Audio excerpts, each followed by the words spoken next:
Bienvenue Madame Jenson, merci de vous joindre à nous pour ce premier numéro des Cahiers Tocqueville des jeunes chercheurs. On est ravis de vous avoir. Vous avez été l'auteur de 2 ouvrages importants en politique comparée, ou plutôt d'un ouvrage qui est paru en 2004 avec Mamoudou Gazibo et qui a été réédité pour une 2e version en 2015. Donc je me fais un plaisir de vous accueillir. Je voudrais vous demander d'abord comment est-ce que vous en êtes venu à vous intéresser à la politique comparée? Je dois dire que je pense que j'étais toujours, depuis le début de mes études en sciences politiques et en économie, parce que j'ai fait les 2 à l'Université McGill, j'étais toujours intéressée par la politique comparée. En effet, le premier cours qu'on a suivi en sciences politiques à l'époque était un cours qui s'appelait « Politique comparée ». Et dans ce cours, nous avons dû lire l'ouvrage de Maurice Duverger, l'ouvrage très bien connu, Les partis politiques, l'ouvrage qui est paru en français en 1951, traduit en 1956, et qui était à l'époque de mon premier cycle à McGill, toujours un ouvrage assez récent. Et dans cet ouvrage, Duverger a étudié les partis politiques en Europe et en Amérique du Nord, et il est sorti son loi, la loi du Duverger, qui dit grosso modo que le scrutin majoritaire uninominal à un tour est corrélé ou amène à un système de partis bipartite. Et moi, en jeune étudiante, je me suis dit, mais c'est pas vrai ça, parce qu'au Canada, nous avons ce scrutin, donc ces institutions, mais nous n'avons pas un système de partis, un système bipartite. En effet, à l'époque de ces études, on avait un système fédéral avec 4 partis en lice. Donc, dès le début, dès ce premier cours en politique comparée, j'ai réagi à l'idée d'une loi universelle. J'ai cherché à comprendre ma propre situation en tant que citoyenne canadienne et québécoise. J'ai essayé parmi mes études aux études supérieures, j'ai essayé de comprendre mieux le système des partis. Donc ma thèse, en effet, était pas directement, mais indirectement, une critique de cette idée que les institutions produisent un régime. Et j'ai apporté une analyse qui mettait l'accent sur les stratégies et les discours, quelque chose qui reste dans mes travaux depuis toujours. Deuxième étape de cet effort, et j'en parle parce que ça démontre la façon qu'on peut arriver à faire les comparaisons tout en restant dans son propre pays. Parce que le premier ouvrage que j'ai fait était un ouvrage qui avait comme problématique pourquoi au Canada, pays industriel avancé, avec un État-providence comme les autres, pourquoi le Canada n'a pas une politique organisée autour du clivage gauche-droite. Tous les autres pays en Europe, même aux États-Unis, avaient leur politique était organisée autour de ce clivage plus ou moins gauche-droite. Et chez nous, on avait un gros parti au milieu, les libéraux, et puis on avait un parti qui était un peu plus à droite, mais pas trop, et puis un tout petit parti de gauche. Donc, dans cet ouvrage, je posais avec ma collègue Janine Brody, on posait la question: qu'est-ce qui s'est passé au Canada pour faire que le clivage gauche-droite n'est pas sorti en politique? Donc, c'est un exemple de, comme j'ai dit, d'être comparatiste, même si on étudie que seul pays, parce qu'on fait la problématique par rapport aux autres pays, aux théories qui circulent, etc. Et c'est comme ça que je suis devenue comparatiste. Si vous deviez résumer ce propos et la politique comparée en tant que telle, de quelle manière ça vous a été utile dans vos travaux? Je pense que je peux le résumer comme tel, de faire un geste de comparatif ou de faire un geste de comparatiste. On problématise un seul cas, 2 cas, 3 cas, plusieurs cas. On les problématise avec une méthode de comparaison. Donc ça c'est le premier grand apport et d'aider à la problématisation. Mais derrière ça, je pense qu'il y a des éléments qui pour moi sont très importants, qui sont c'est la comparaison. Dans n'importe quel domaine, n'importe quelle discipline, la comparaison exige un scepticisme par rapport à l'universalisation. C'est très difficile à universaliser trop si on est toujours à la recherche des ressemblances et des différences. Donc, et ça, c'est le cœur de la comparaison. Quels sont des éléments qui se ressemblent, quels sont les éléments qui sont différents. Et il y a les tendances dans les sciences sociales et dans les sciences humaines, chez certains, à universaliser. Je ne partage pas ce désir de chercher l'universel. Et donc, c'est pour cette raison je trouve une position de comparatiste utile. Ça nous aidait à éviter d'autres erreurs, et une erreur qui était très présente en sciences politiques et sans doute c'est toujours présent en sciences politiques et en sociologie, c'est la tendance dans certains pays de prendre ce pays comme le modèle. Et on voit ça, par exemple, en sociologie aux États-Unis, où la sociologie n'est que l'étude de la situation américaine. Mais même en sciences politiques, il y avait, dans les années 60, 70, 80, une tendance à voir le régime politique américain comme le modèle. Et un comparatiste ne peut pas voir un seul régime comme modèle. Bertrand Badi et Guy Helmet, les Français qui ont publié le premier manuel en politique comparée, ont débuté le manuel en expliquant comment la comparaison aide l'analyste à éviter cette erreur et cette faiblesse. L'autre élément qui aide beaucoup est en faisant des comparaisons, on est poussé, on est obligé toujours à construire nos notions. Les concepts ne sont pas de la réalité, du vrai monde. On doit construire la notion qui se présente différemment dans 2 ou 3 ou plusieurs situations. Donc, ce travail de problématisation et conceptualisation est un travail très important, à mon avis, pour la comparaison et pour voir encore les ressemblances et les différences. Vous avez évoqué dans votre propos l'importance de certaines traditions en sciences sociales. Justement, la politique comparée, le comparatisme au sens large, a ses pionniers, ses pères fondateurs. Alors, qui sont-ils pour le poser très simplement? Mais ça, c'est une question un peu tricky. Et il y a 2 façons de répondre à cette question. Si je prends une définition assez étroite de la politique comparée, je vous raconterai une histoire de l'émergence de ce champ en sciences politiques dans les années disons, entre 2 guerres, mais certainement après la Deuxième Guerre. Il y a eu un champ qui s'est construit par certains chercheurs, souvent, mais pas uniquement américains, qui cherchaient à comprendre les autres ailleurs. surtout dans les situations du post-colonialisme qui étaient des années 50 et 60. Donc, ils ont regardé l'Afrique, ils ont regardé l'Asie et ils ont essayé d'analyser avec les schémas comparatifs de ces situations. Donc, ça, c'est une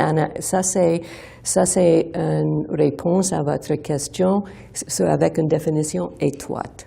Si j'utilise ma propre définition de la politique comparée, je vous donnerai une réponse qui chercherait dans le 19e siècle, en effet, les fondateurs de ce domaine et de cette approche.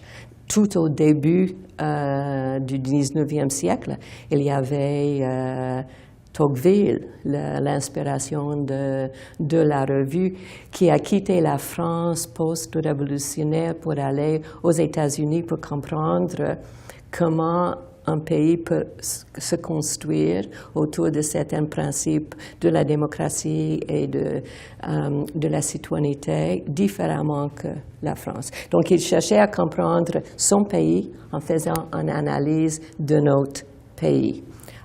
Donc, Tocqueville est parmi les fondateurs, mais après Tocqueville, on arrive à Karl Marx. On arrive à Karl Marx parce qu'il cherchait à comprendre et poser dans tous ses travaux les questions clés de la comparaison. Quelles sont les différences dans le temps avec ses analyses des régimes économiques. Donc, pour aller vite, le féodalisme, le capitalisme et le socialisme. Il cherchait à comprendre et comparer ces systèmes économiques dans le temps, mais aussi dans l'espace. Et donc, il faut mettre Karl Marx comme deuxième fondateur de ces analyses comparatives. Troisième qu'il faut mettre, c'est Émile Durkheim. Pourquoi Durkheim? Parce que Durkheim, avec son insistance sur l'administration de la preuve par la comparaison, c'était son point de départ pour comprendre, il faut comparer. Il nous a dotés d'une méthode. Il nous a dotés aussi d'un intérêt pour les représentations qui est, à mon avis, très important pour les comparaisons. Mais on prend Durkheim normalement pour sa méthode. Et puis, quatrièmement, je mettrai Max Weber, qui nous a dotés de beaucoup pour les comparaisons, parce qu'en premier lieu, Weber a rejeté dans ses travaux des explications monocausalité. Donc, ça a amené directement le débat qui est toujours actuel. Plusieurs enseignent ce débat à nos jours. C'est le débat Marx-Weber. Est-ce que c'est l'économie? Non, c'est plus que l'économie. Donc, Weber a apporté les éléments de culture comme explication. Mais aussi, il a cherché à comprendre et comparer dans le temps et dans l'espace. Troisièmement, il a insisté sur une méthode et l'importance de la conceptualisation. On utilise peu sa méthode préférée de l'idéal type, mais en développant sa méthode, et aussi avec Durkheim, on a là une insistance sur l'importance de l'attention apportée à la méthode pour faire les bonnes comparaisons. Donc moi, je mettrai les quatre, Tocqueville, Marx, Durkheim et Weber. Désormais, la politique comparée, y compris au Québec, est bien établie dans les enseignements en sciences politiques. À votre avis, on passe assez rapidement du passé à l'avenir. De quoi l'avenir de la politique comparée sera-t-il fait? Est-ce que, par exemple, des dynamiques telles que celles de mondialisation, de globalisation, qu'on qu'on perçoit quotidiennement dans la littérature en sciences politiques vont amener à repenser la manière de faire de la politique comparée, de faire des études comparatistes. Est-ce que justement la politique comparée en tant que sous-champ se saisit de ces enjeux particuliers et puis les coordonne en fait? Donc vous voulez savoir si je suis dépassée déjà? Non. Ça, je dirais que il y a deux réponses à cette question. Je viens de dire que la politique comparée a ses objets traditionnels et habituels. J'ai mentionné comme exemple la démocratie et les transitions démocratiques. Depuis 50, 60 ans, depuis 50 ou 60, sinon même plus longtemps que ça, il y avait une certaine attente, explicite ou implicite, que la démocratie et le développement des droits de la personne et un monde plus raisonnable et plus rationnel était le monde de l'avenir. Donc, on a étudié les pays post-coloniaux en s'attendant que les démocraties émergeraient. Et si on n'avait pas ces régimes démocratiques, c'est parce qu'il y a tel ou tel empêchement. En Amérique latine, l'histoire n'était pas très convenable parce qu'il y avait les démocraties qui ont tourné en régime autoritaire, puis pour revenir à la démocratie. Mais il y avait des retours. Donc, il y a eu la grande vague des transitologues dans les années 90 et 2000. Moi, je dirais que depuis maintenant quelques décennies, c'est difficile à garder cette prémisse que le monde va vers, disons, un meilleur monde tout à fait démocratique et respectueux des droits de la personne. Donc, dans le domaine on voit par exemple la stabilisation et même la diversification des régimes autoritaires. Donc, dans le domaine de la politique comparée, il y a un sous-champ qui est émergé pour l'analyse et pour mettre de l'ordre dans ces phénomènes qui sont les régimes autoritaires persistants et bien développés. Mais même dans les pays qui étaient traditionnels, les pays dits démocratiques, on voit récemment, ou moins récemment, l'émergence de mouvements antidémocratiques, non démocratiques. On voit l'émergence des populismes de droite qui n'affichent pas beaucoup de respect pour les institutions démocratiques. Et nous voyons, depuis quelques années maintenant, un affaiblissement des institutions démocratiques. Donc ça crée des objets à analyser et à comparer qui sont les objets nouveaux. Avons-nous des outils pour le faire? Sans doute, il faut développer des nouveaux outils, mais je n'ai aucune crainte que les jeunes comparatistes ne le feraient pas. Donc, je pense qu'ils peuvent trouver des outils pour analyser ces régimes autoritaires, pour analyser ces mouvements antidémocratiques, non démocratiques, et pour comprendre l'affaiblissement des institutions. La mondialisation, par contre, ça pose plus de difficultés pour le sous-champ. Pourquoi? Parce que depuis le 19e, et c'était quoi le 19e? C'était l'émergence de l'État national. C'était l'émergence et la construction de ces États nationaux, plusieurs qui sortaient d'un empire, d'autres qui se consolidaient pour créer un État national, d'autres qui étaient vers la fin de leur histoire coloniale. Et Donc, l'émergence de ce système interétatique composé d'États nationaux avec frontières identifiées, avec souveraineté reconnue par les autres, l'émergence de ce monde est un phénomène du 19e, début du 20e siècle.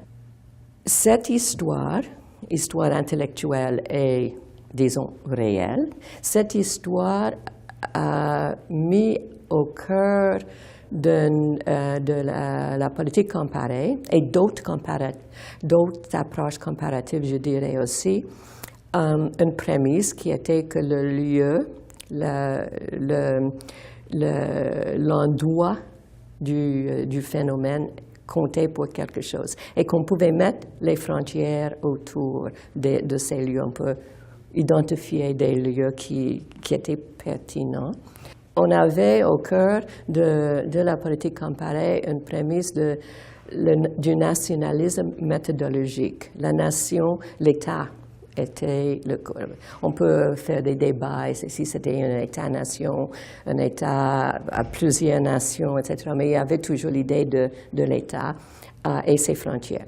Avec la mondialisation, c'est difficile à identifier ces mêmes lieux qui sont comme des lieux pertinents.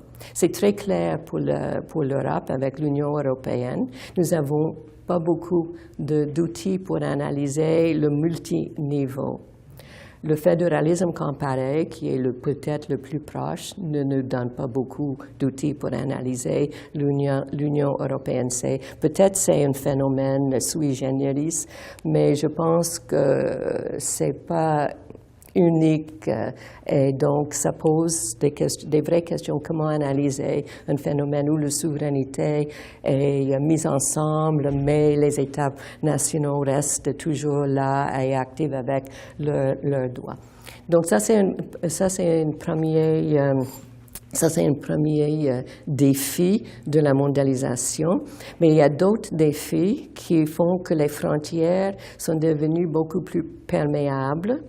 La crise environnementale, le changement climatique et ses effets sur les flux migratoires font qu'on a des mouvements transfrontalières qui sont de plus en plus fréquents et les États ont des difficultés à